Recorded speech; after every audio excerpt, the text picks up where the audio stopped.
Hey there, and welcome to Family Revenge. We're so glad you're here. Don't forget to like and subscribe so you can stay with us for every twist and turn. Let's jump right in. My mother's voice always carried a kind of brittle warmth, like a glass bowl too close to boiling water. Hi, Mom, I said, tucking the phone between my shoulder and ear while I clicked through a security report on my laptop. Everything okay? Oh, sure. Just calling about New Year's. Your father and I were talking, and we decided to keep things a little more low key this year. I froze. The cursor blinked on the screen. Low key? Yes, just the two of us. Maybe a movie, something simple. You know how your dad gets with all the noise. The stress, it's just been a long year. I felt my heart thump once, hard, against my ribs. So, you're not doing the usual get together? I asked.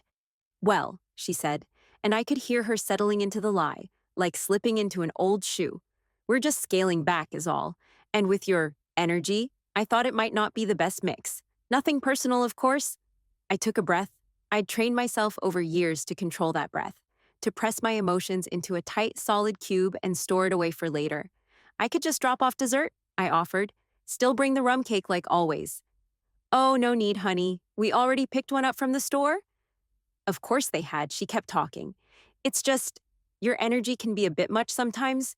You're always so intense, and your father really needs a quiet holiday.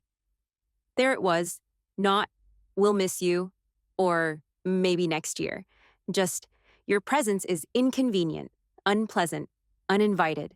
I looked around my apartment, one bedroom, fifth floor walk up in South San Francisco, peeling paint by the windows, a leaky kitchen faucet I hadn't had time to fix. My laptop buzzed again, a notification from a corporate client in Zurich. I muted it. Well, okay, I said calmly. I hope you both have a nice night. Oh, we will. Happy early New Year, sweetheart. I ended the call. I didn't cry. I didn't curse. I just sat there, the phone still in my hand, staring at nothing. It wasn't the first time they'd made me feel like the problem, but it was the first time they'd actually said it out loud. I got up, walked to the closet.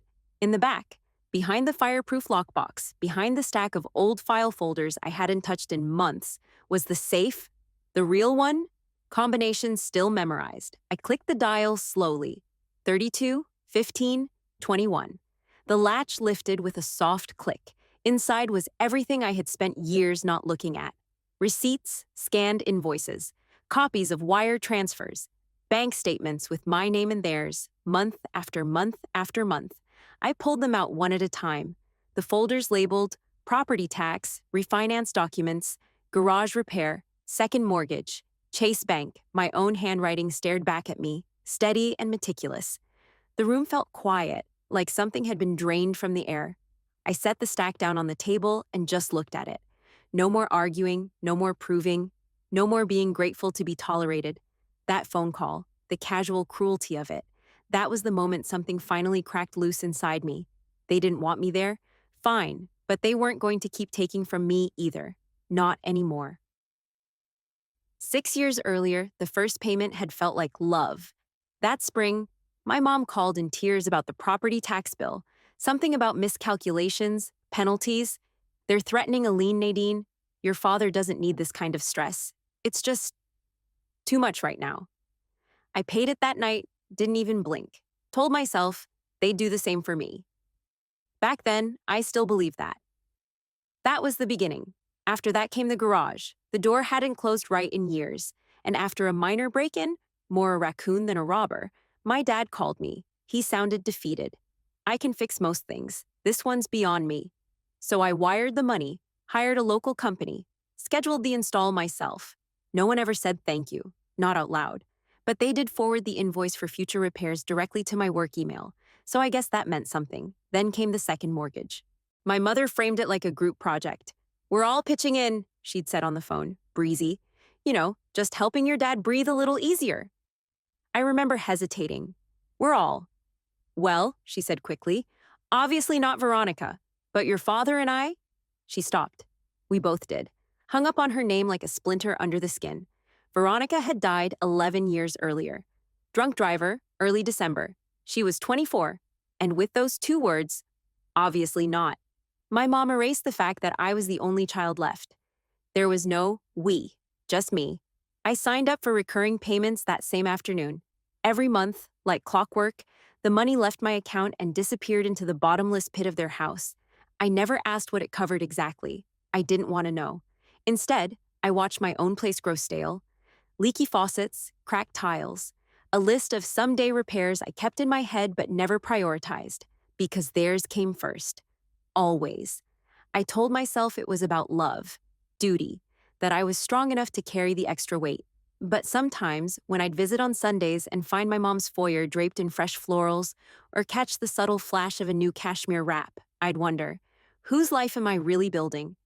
When the church held their annual Christmas gala 2 years ago, my parents hosted a pre-event cocktail party at the house. Dozens of people milled through the front room, sipping wine I'd paid for, admiring a fireplace I'd personally hired someone to repair. One of the guests smiled and said to me, "Your folks are so generous. Hosting like this. Such pillars of the community."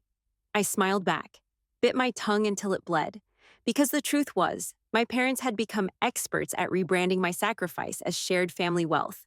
They never said, "Nadine paid for the roof." It was always, "We took care of it." They never said, "Nadine covered the mortgage this month." They said, "The kids are helping out?" The kids. It was their favorite lie. The week after my sister died, I remember sitting on the edge of my bed, clutching her sweatshirt to my chest. My mom came in and said, "You have to be strong now. We're counting on you." She didn't mean for a few weeks or even months. She meant forever. And I did it. I stepped in, filled the cracks, kept things moving. But sitting at my table now, documents spread in front of me, I couldn't help wondering, had I been loving them all these years, or just financing their denial? And when did I become invisible enough that they stopped pretending to need me at all? Except for my bank account? The morning light slid through the blinds and slats, casting long gray bars across the floor of my apartment. I hadn't slept much. Too many years of numbers and memory files spinning through my head like a carousel that wouldn't shut off. At 7:06 a.m., I made coffee. No sugar, one splash of oat milk. I drank it standing up, staring at the peeling paint on the bathroom door. Then I sat down at the kitchen table with my laptop. I opened the tab I'd avoided for years, the auto payment portal for the mortgage on my parents' house. The login still worked. I clicked through quietly, muscle memory doing the job, while my mind stayed strangely blank. The payments had started in October, 6 years ago. There it was in the ledger, 6 years of monthly transfers, everyone labeled with my name and their address. Over $94,000 in total. There was a yellow button in the corner. Cancel recurring payment. I clicked it.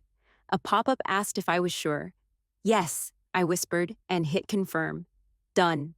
I stared at the screen for a few seconds longer, waiting for some rush of adrenaline, some surge of regret. Nothing came, only a strange stillness, like air settling after a storm. When the confirmation email hit my inbox a minute later, I flagged it. Then I closed the tab. I didn't feel victorious, just clear. For the first time in what felt like years, there was no dramatic music, no triumphant cry. Just the slow, careful breath of someone who had been holding their lungs tight for too long. I got up and looked around. My place wasn't much.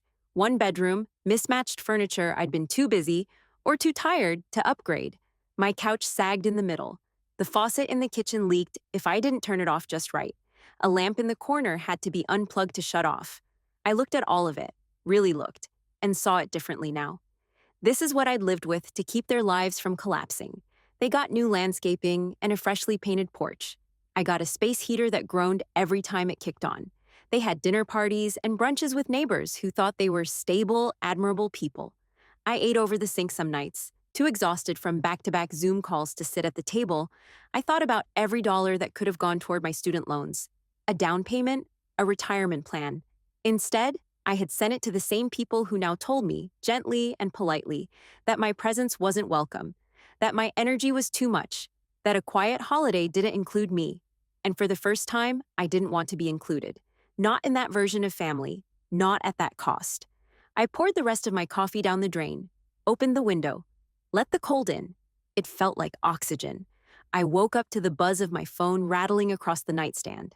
At first, I thought I'd forgotten to turn off my work notifications. But when I rolled over and blinked at the screen, I saw it wasn't Slack. It was voicemail and missed calls. A lot of them. 29. I sat up, my neck cracked from sleeping weird. I swiped open my phone and scrolled. Mom, 6 missed calls. Dad, 4 missed calls. Homeline, 2 missed calls. Eileen from next door, 1 missed call. Unknown, local area code, multiple times. Voicemail, 5 new messages. The first text came in while I was still processing. From my mother, Mom. The bank called. You need to fix this.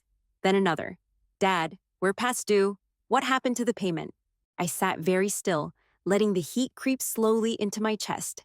I padded into the kitchen, made coffee without even turning on the lights, and took the first sip standing barefoot by the sink. Another message flashed across the screen. Mom, why would you do this right before the holidays? You're better than this, Nadine. And then one from my father, short and brittle. Dad, cruel and unnecessary. I almost laughed. Not a full laugh, just a dry little exhale that escaped before I could stop it. I opened the voicemails, my mother's voice, sharp and performative. We're under a lot of pressure right now. I just don't understand this choice. Your father's blood pressure has been stable for months. This is going to tip it. I hope you realize that. My father's, I don't know what this is supposed to prove. If it's some kind of punishment, it's misplaced. We don't deserve this, Nadine. Another from Eileen next door. Hi, sweetheart. I don't want to meddle, but your parents seemed really upset today. Something about the house, I just thought you'd want to know. I hit delete on each one. No replies, not today. Instead, I walked back to the living room and pulled the folders from the safe again. I laid them out on the floor, lined them up in order. Taxes, repairs, mortgage, maintenance, utilities. I opened a fresh manila folder and labeled it in bold Sharpie. Support file, N. Winters, parents' residence. I wasn't making this for them. I was making it for me. Every document I had, every wire transfer, scanned invoice, emailed request, deposit confirmation, I printed and hole punched. I highlighted key amounts, annotated with dates and account numbers. I sorted them by year, then by category. I copied everything to a backup drive. By the time I looked up, it was almost noon. The text messages kept coming in waves. Guilt, confusion, panic. A few half-hearted attempts at anger. None of them asked me if I was okay. None of them said thank you. And I realized something then. Maybe they never saw the support I gave them as a choice. Maybe they saw it as a duty, a burden they assumed I'd carry without question. And when I stopped, just stopped, it wasn't betrayal to them. It was abandonment. But that story was theirs. This time, I was writing my own. I snapped the file folder shut and placed it gently on the coffee table. Then I sat down with the rest of my coffee and opened the blinds. The light outside was cold, overcast, sharp around the edges. Let them unravel, let them panic. I wasn't going to explain myself anymore. This time, I was documenting. 3 manila envelopes sat in a neat row on my kitchen table. One was addressed to my parents, one to their mortgage company, and the last, the one I sealed with the most care, was marked for Father Carl. Each packet contained a printed letter and a copy of the full documentation I had assembled. 6 years of monthly transfers, itemized repairs, property tax statements, email threads, bank logs, everything. I didn't redact a thing. I didn't add commentary. I didn't scrawl angry notes in the margins. I let the numbers speak for me. My letter was short and formal. As of December 29th, I am no longer financially responsible for the property located at 611 Sycamore Lane. All past contributions toward the mortgage, taxes, and home maintenance were made voluntarily. But the arrangement is now formally concluded. I recommend you make alternative financial arrangements moving forward. Simple, undeniable, clean. I had never sent my parents a letter in my life. At 11:15 a.m., I dropped all 3 envelopes at the small post office near Southgate and stood in line like I was mailing birthday cards. When the woman at the counter asked if I wanted tracking, I nodded. Signature required, I said. For all 3. She raised her eyebrows but didn't comment. By the time I got home, I already felt different. I wasn't shaking. I wasn't second-guessing. It wasn't adrenaline. It was peace. That night, I went to a small get-together at Simone's apartment. Just 5 of us and a tray of grocery store sushi. We'd been friends since college. She was one of the few people who knew how much I'd carried over the years, even when I'd played it off like it was no big deal. She poured me a glass of red and studied me for a second. You look lighter, she said. I smiled. I think I am. I didn't explain right away. I didn't need to. We played a card game that didn't make sense, listened to a lo-fi jazz playlist on repeat, and I didn't check my phone once. When I finally did, at around 10 p.m., I had 11 new messages. None from my parents, but plenty from everyone else. Cousin Jared. Hey, did you really pay off their house? Family group chat. What is going on? Neighbor Sue. Your parents are in shock. I think they expected you to fix whatever's happening. Diane, my mom's friend. You've always been so generous. I'm sorry they took advantage. And then, the one that really said it all. Father Carl. Nadine, thank you for the clarity. I had no idea. Let's talk when you're ready. It hit me then. My parents had never told anyone where the money came from. Not even him. They'd stood up at church fundraisers and spoken about the power of teamwork and sacrifice, as if they were the ones holding everything together. Now, someone who mattered to them knew the truth. Not because I lashed out, not because I wanted revenge, because I had the receipts, and I finally chose to use them. I set my phone down and took a long sip of wine. Simone nudged my arm. You okay? I nodded. This was the first time I told the truth and let it stay out in the open. No editing, no softening, no shame. For years, I let them tell their version of things. Now it was my turn. New Year's Eve arrived quiet as snowfall. I made myself a simple dinner. Baked salmon, a little rice, steamed broccoli, no celebration, no noise. Just me and the hum of the space heater rattling against the window. Around 8:30 p.m., my phone rang. Aunt Lydia! I stared at the screen for a beat before answering. Hi, Nadine, she said, her voice hushed, like she was hiding in a bathroom or pantry. Hi, Aunt Lydia. They're reading it? I didn't say anything. The letter? The whole thing. You sent one to Father Carl? I did. Well, people are stunned. Everyone's just sitting around the table like you dropped a bomb. Your mom's crying. Your dad keeps saying it's a misunderstanding. But nobody's buying it. I sat back, let the words drift over me like warm water. I mean, we all knew they weren't the most appreciative, she continued, lowering her voice even more. But none of us knew it was you paying for the house. The whole house, Nadine? For 6 years, I said calmly. There was a pause. I wish you'd said something sooner. I tried, I said, just not out loud. She sighed. Well, the cat's out now. After we hung up, I didn't feel smug. I didn't feel triumphant. I felt still. I left my phone on the counter and sat on the couch, legs tucked under me, watching the lights of the city blink from my window. I imagined them sitting around that dining room table without me. Same chairs, same cloth napkins, probably the same cranberry salad no one ever touched. Except this time, something was different. This time, the silence wasn't mine to carry. They were scrambling now. Not to rewrite the story, but to explain why the old one had so many holes. Why their only daughter had been quietly footing the bill while they played the part of a picture-perfect couple, giving back to the church and community, and there was no version of the story that made them look good. I didn't reply to the text that followed, Cousin Dana. I just read it. I don't even know what to say. Uncle Paul, is this true? This all really happened? Family group chat. Can someone please explain what the hell is going on? I turned my phone over, screen down. For the first time in years, I didn't feel the need to respond, to smooth it over, to rescue anyone from their discomfort. The truth was no longer mine alone to carry. It was printed, copied, mailed, read aloud between bites of overcooked turkey and room temperature cider. I brushed my teeth, turned off the kitchen light, and folded a blanket across the foot of my bed. When I slid under the covers, there was no tightness in my chest, no late-night spreadsheets spinning through my head, no replay of old arguments or imagined scenarios where I finally said the perfect thing. I didn't need to. The paper trail had spoken, and for the first time in years, I fell asleep without rehearsing a defense. The evidence didn't just vindicate me, it freed me.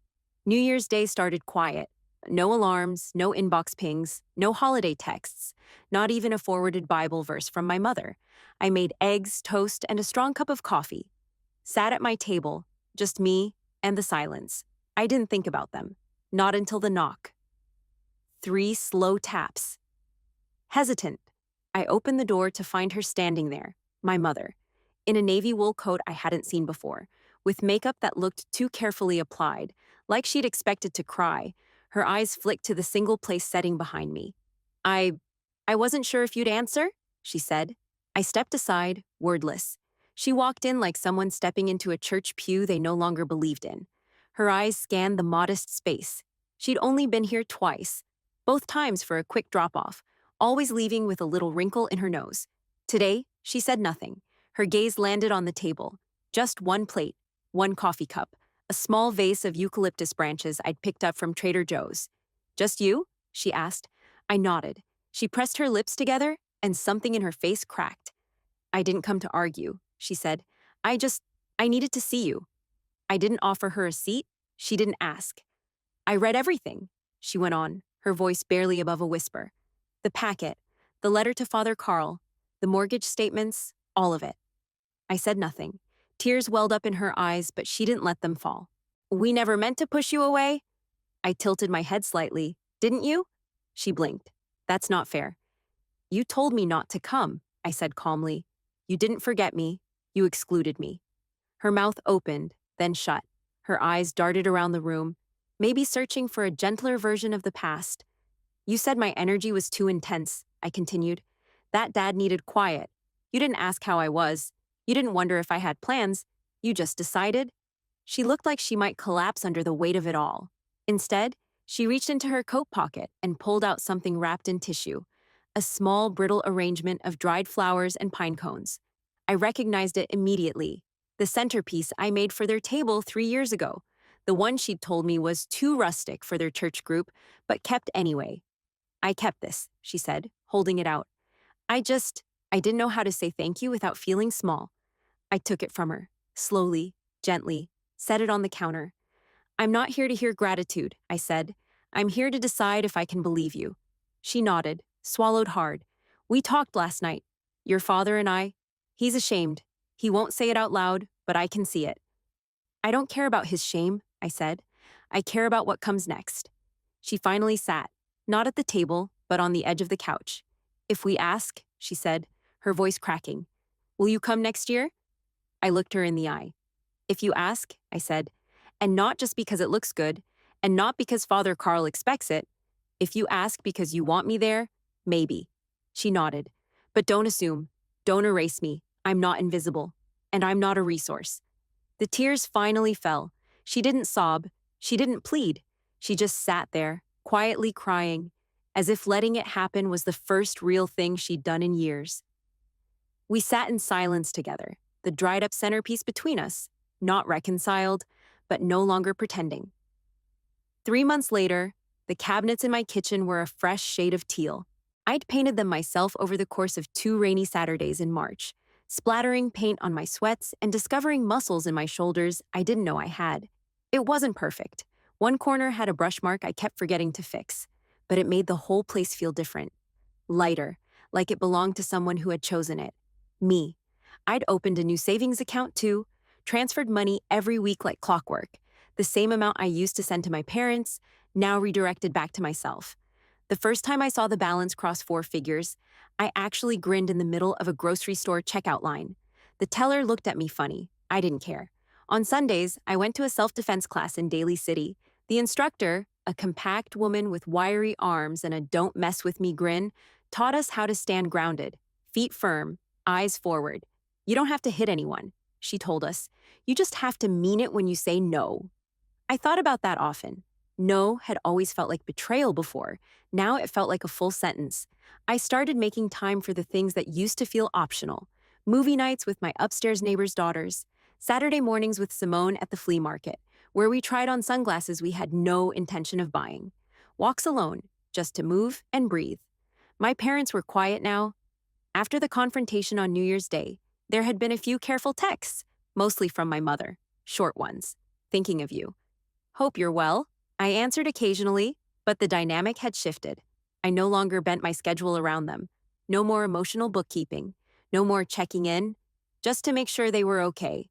They figured out how to make their mortgage payment by the second week of January. My father took on some freelance consulting again.